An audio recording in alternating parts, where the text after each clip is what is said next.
내가 예수 믿고서 죄 사함 받아 나의 모든 것 다 변했네. 지금 내가 가는 길 천국 길이요 주의 피로 내 죄가 씻겼네. 나의 모든 것 변하고 그 피로 구속 받았네. 하나님은 나의 구원 되시오니 내게 정죄함 없겠네. 주님 밝은 빛 되사 어둠 해치니 나의 모든 것 다 변했네. 지금 내가 주 앞에 온전케 됨은 주의 공로를 의지함일세. 나의 모든 것 변하고 그 피로 구속 받았네. 하나님은 나의 구원 되시오니 내게 정죄함 없겠네. 내게 성령이 임하고 그 크신 사랑 나의 맘에 가득 채우며 모든 공포 내게서 물리치시니 내 맘 항상 주 안에 있겠네. 나의 모든 것 변하고 그 피로 구속 받았네. 하나님은 나의 구원 되시오니 내게 정죄함 없겠네. 사도신경으로 신앙 고백하시겠습니다. 전능하사 천지를 만드신 하나님 아버지를 내가 믿사오며 그 외아들 우리 주 예수 그리스도를 믿사오니 이는 성령으로 잉태하사 동정녀 마리아에게 나시고 본디오 빌라도에게 고난을 받으사 십자가에 못 박혀 죽으시고 장사한 지 사흘 만에 죽은 자 가운데서 다시 살아나시며 하늘에 오르사 전능하신 하나님 우편에 앉아 계시다가 저리로서 산 자와 죽은 자를 심판하러 오시리라. 성령을 믿사오며 거룩한 공회와 성도가 서로 교통하는 것과 죄를 사하여 주시는 것과 몸이 다시 사는 것과 영원히 사는 것을 믿사옵나이다. 아멘. 사도행전 9장입니다. 사도행전 9장 1절에서 9절까지입니다. 사도행전 9장 1절부터 9절까지 말씀을 제가 봉독해 드리겠습니다. 사울이 주의 제자들에 대하여 여전히 위협과 살기가 등등하여 대제사장에게 가서 다메섹 여러 회당에 가져갈 공문을 청하니 이는 만일 그 도를 따르는 사람을 만나면 남녀를 막론하고 결박하여 예루살렘으로 잡아오려 함이라. 사울이 길을 가다가 다메섹에 가까이 이르더니 호련히 하늘로부터 빛이 그를 둘러 비추는지라. 땅에 엎드러져 들음에 소리가 있어 이르시되 사울아 사울아 내가 어찌하여 나를 박해하느냐 하시거늘 대답하되 주여 누구시니까 이르시되 나는 네가 박해하는 예수라. 너는 일어나 시내로 들어가라. 네가 행할 것을 네게 이를 자가 있느니라 하시니 같이 가던 사람들은 소리만 듣고 아무도 보지 못하여 말을 못하고 서 있더라. 사울이 땅에서 일어나 눈은 떴으나 아무것도 보지 못하고 사람의 손에 끌려 다메섹으로 들어가서 사흘 동안 보지 못하고 먹지도 마시지도 아니하니라. 아멘. 사울은 스데반을 돌로 쳐서 죽이는 일에 가장 앞장섰던 그런 사람이죠. 근데 그 일로 이제 스데반이 순교하고 이제 예루살렘 교회가 핍박을 받아가지고 다 흩어지게 됐습니다. 그런데도 사울의 그 제 주의 제자들에 대한 그 위협과 살기, 이것은 계속해서 지금 다시 기세등등하게 오르고 있는 것입니다. 이 교회가 스데반도 순교당하고 교회도 지금 핍박받아 흩어지고 했는데도 만족하지 않는 겁니다. 완전히 교회 뿌리를 뽑을 때까지는 사울이 만족을 못하는 거죠.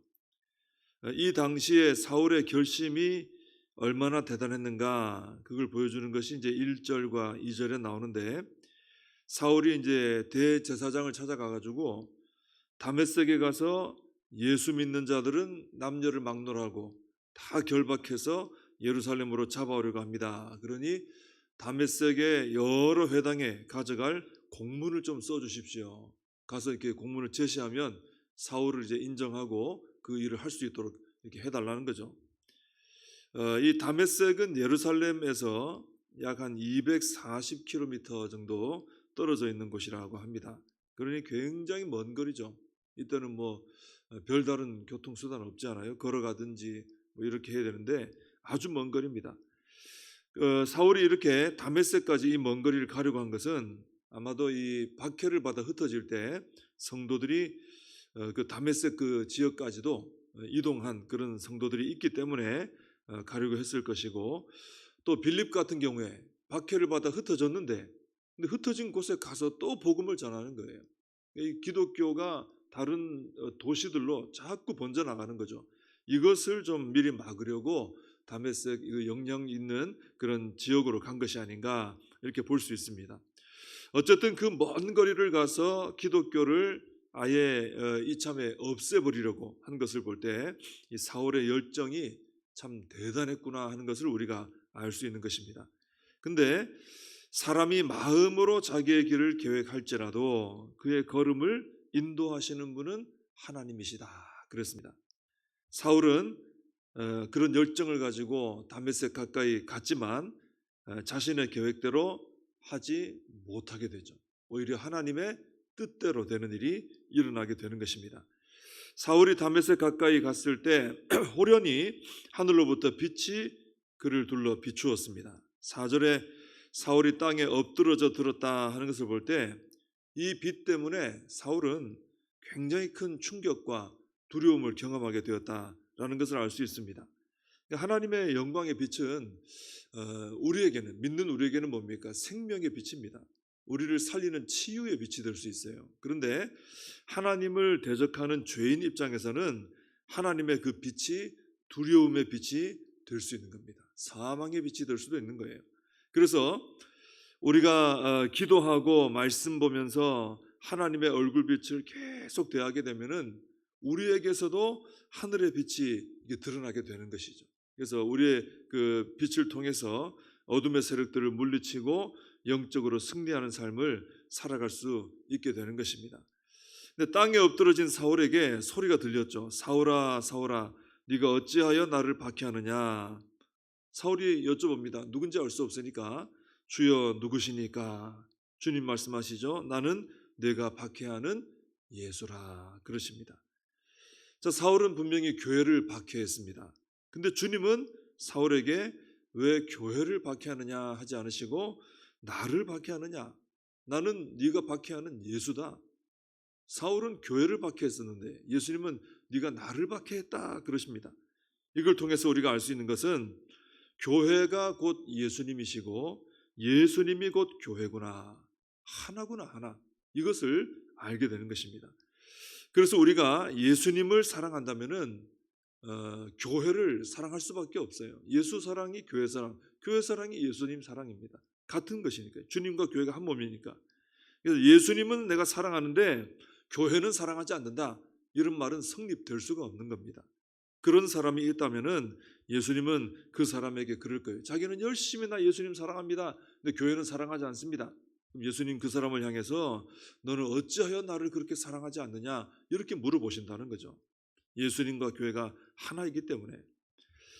자, 사랑을 하게 되면은 사랑은 항상 헌신과 희생의 열매로 드러나게 되어 있습니다. 사랑한다 해놓고 그 대상을 향해 헌신도 하지 않고 어떤 희생도 하지 않고 이렇게 하지는 않죠. 반드시 그런 열매가 나타납니다. 사랑하는 대상을 위해서 나의 소중한 것들을 드리고 사용하게 되는 것이죠. 나의 시간도 드리게 되고 나의 물질도 재능도 내 삶도 내 사랑하는 대상을 위해서는 아낌없이 드리게 됩니다. 부모님들이 자녀를 사랑하면 모든 걸 다 자녀를 위해 쏟아붓지 않습니까? 사랑이 그런 것이죠. 그래서 주님을 정말 사랑하는 사람은 교회를 사랑하게 되고 교회를 위해서 내 소중한 것을 드리고 헌신하게 돼 있다라는 거예요. 예수님 사랑하는데 교회를 사랑하지 않을 수 없다 그랬죠. 예수님 사랑은 교회 사랑입니다. 예수님 사랑하면 교회 사랑하게 되고 교회를 위해 주님을 위해 헌신하게 돼 있다라는 것입니다. 그래서 교회를 사랑하는 모습을 보면은 이 사람이 정말 주님을 사랑하는 사람인가 알 수 있는 것이죠.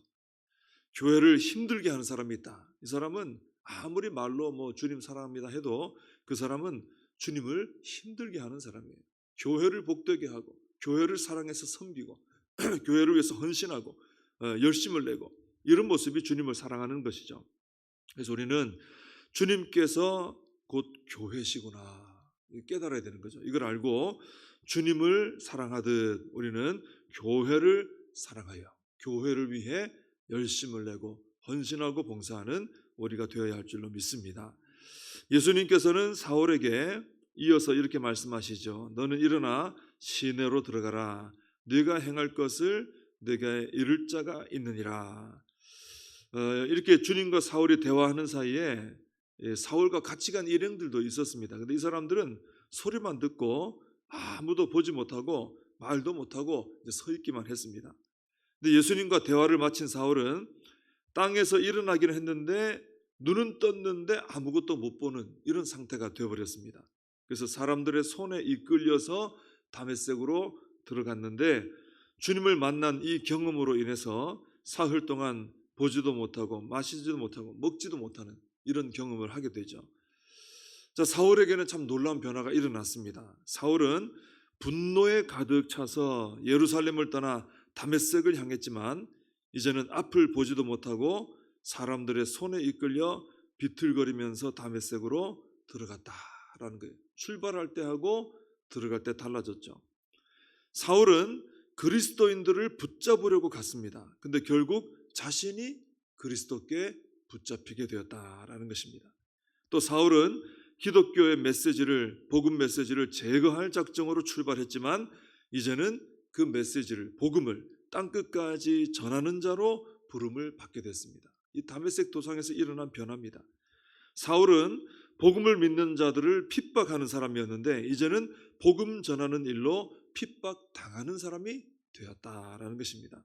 자, 참 놀라운 변화가 일어났죠. 근데 이 놀라운 변화는 사울이 부활하신 주님을 만났기 때문에 일어났다라는 거예요. 이 사울은 절대로 자기 신념을 버릴 사람이 아닙니다. 자기 살아온 삶의 어떤 그 모든 것을 버릴 사람이 아니에요. 율법을 절대 버릴 사람이 아닙니다. 근데 주님을 만나니까 사울에게 이런 놀라운 변화가 일어나더라 하는 것입니다. 지금도 이 장면이 우리에게 주는 소망이 있죠. 지금도 부활하신 예수 그리스도를 만나는 사람은 사울처럼 극적으로 변화받을 수 있다라는 거예요. 지금도 예수님 만나는 사람은 변화된다 이것입니다. 여기에 먼저 우리 자신에게 소망을 둬야 됩니다. 그러니까 나도 지금 뭐 예수님 믿고 있지만 나도 이 부활하신 주님을 날마다 만날 때, 우리 주님 만날 때 나도 그 만남을 통해 내가 변화될 수 있겠구나. 우리 변화되어야 될 부분이 많아요 아직, 그죠? 변화될 부분이 많습니다. 우리 주님을 열심히 만날 때 우리가 변화가 되는 겁니다. 그리고 우리가 예수님을 열심히 전할 때 나를 통해 예수님 만난 사람들이 사울 같은 변화의 열매를 거두게 된다라는 것입니다. 우리가 여기에 소망을 두고 열심히 예수님 만나고 또 예수님을 전하는 우리의 삶이 되어야 할 줄로 믿습니다. 기도하겠습니다. 하나님 아버지 감사합니다. 오늘도 말씀을 통해서 사울이 그렇게 기세가 등등하여 다메섹으로 갔지만 결국 자기의 뜻대로 열정대로 되지 않고 주님께서 뜻하신 바대로 되어진 것을 보게 됩니다. 하나님 아버지, 사울이 아무리 강한 사람일지라도 예수 그리스도를 만났을 때 그 사울의 존재가 무너져 내리고 새 사람이 된 것을 보게 됩니다. 아버지여 주님을 만나는 사람에게 이런 놀라운 복된 변화가 일어나는 줄 믿습니다. 지금도 주님 만나는 사람에게 이런 똑같은 변화의 역사들이 일어날 줄로 믿습니다. 하나님, 우리 자신이 먼저 날마다 주님을 만나면서 주님 닮은 사람들로 변화될 수 있게 하여 주옵시고, 또 저희들이 열심으로 예수님 전함으로 저희들을 통해 예수님 만나 변화되는 사람들이 많이 세워질 수 있도록 은혜를 더하여 주시옵소서. 오늘 거룩한 주일 허락하심을 감사합니다. 오늘 아버지, 오늘 주일 예배를 통해서 모든 성도님들이 하나님의 은혜를 체험하는 복된 한 날이 될 수 있도록 축복하여 주시옵소서. 예수님의 이름으로 기도하옵나이다. 아멘. 주님과 주신 기도로 예배를 마칩니다. 하늘에 계신 우리 아버지여, 이름이 거룩히 여김을 받으시오며 나라의 임하옵시며 뜻이 하늘에서 이룬 것 같이 땅에서도 이루어지이다. 오늘날 우리에게 일용할 양식을 주옵시고, 우리가 우리에게 죄진 자를 사하여 준 것 같이 우리 죄를 사하여 주옵시고, 우리를 시험에 들게 하지 마옵시고 다만 악에서 구하옵소서. 대개 나라와 권세와 영광이 아버지께 영원히 있사옵나이다. 아멘. 오늘 말씀 붙들고 기도하시고 또 오늘 거룩한 주일을 위해서 함께 기도해 주시기 바랍니다.